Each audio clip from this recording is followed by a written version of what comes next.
So much of your success in this sport is predicated on how well you take advantage of opportunities when they come. Sometimes, no matter how desperately you want them, no matter how ready you are to seize them, no matter how hard you try, the opportunities just don't come. And sometimes, when opportunities come, you're just not in a position to take advantage of them.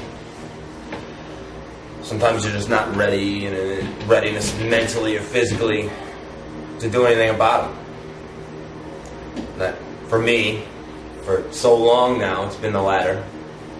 Opportunities come and they sit in front of me and I just stare at them blankly like a disenchanted teenager would stare at his parents when he's being told to clean his room or do his homework.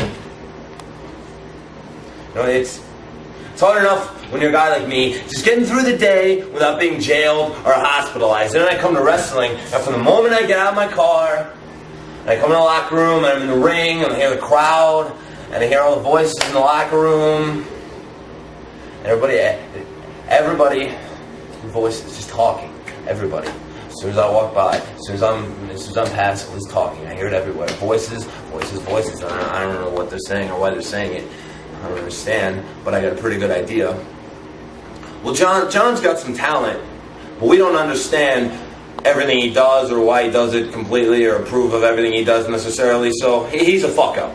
He's just a fuck-up. Oh, but those voices aren't even the worst. The worst voices are the ones that are in my head 24/7, that are just camped out and they never shut up.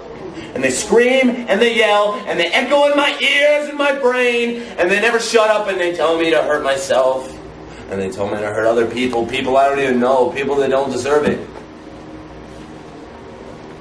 Every time I get in the ring, it's like I'm wrestling a ghost. And no matter how hard I try, I just can't get a grip. But recently,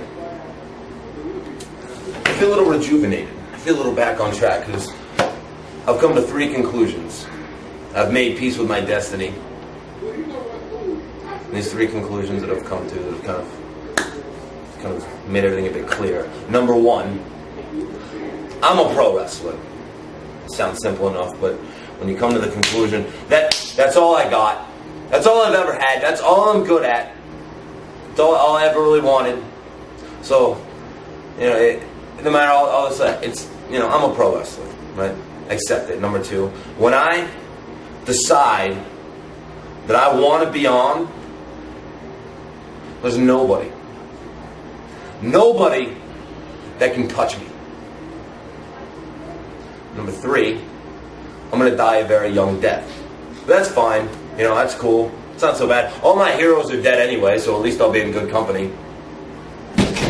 So tonight, opportunity strikes when I'm finally ready to take advantage of it. BJ Whitmer is injured in Japan. He's no longer the HWA champion. Jake Christ is wrestling for the vacant title tonight. BJ's out. I'm in. All the stars and the planets have finally aligned correctly. Opportunity strikes, and I'm ready to take advantage of it. So, maybe this is the beginning of a new life for me. For the first time, I'm going to be the champion of the new HWA. Jake, you would have made a great champion. I've known you for a long time. You're one of the gutsiest wrestlers I've ever known. But I'm sorry. Tonight,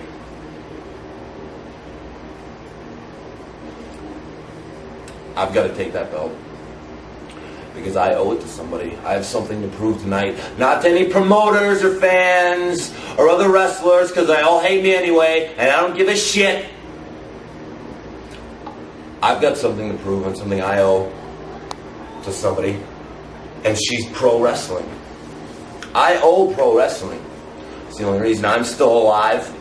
And it pisses me off, and it makes me sick. Everybody else thinks wrestling owes them something. All the time, me. I should be champion. I should be a featured performer. I shouldn't be paired with this guy in the team. I should get more mic time. I should get that, whatever. I'll give you something. I'll give you all something to cry about tonight. Because I love pro wrestling. And I owe pro wrestling. It doesn't owe me anything. Because it's given me the only thing that makes me happy, the only high in this world that makes it worth getting up out of bed every day. And when it hits my bloodstream, and it courses through my veins, and it explodes in my heart, and the warm feeling comes over my brain, the whole world makes sense.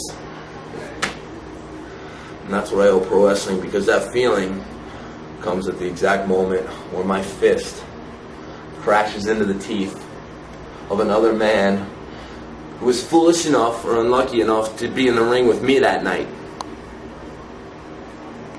So tonight, to show my gratitude toward pro wrestling for keeping me alive for so long,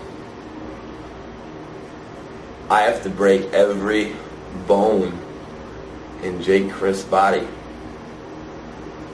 until he's nothing but a worthless sack laying in the mat. I'm going to take that belt, I'm gonna wrap it up in a bowl or a box, and I'm gonna deliver it to pro wrestling's door with a little thank you card. I'm gonna say thanks for keeping me alive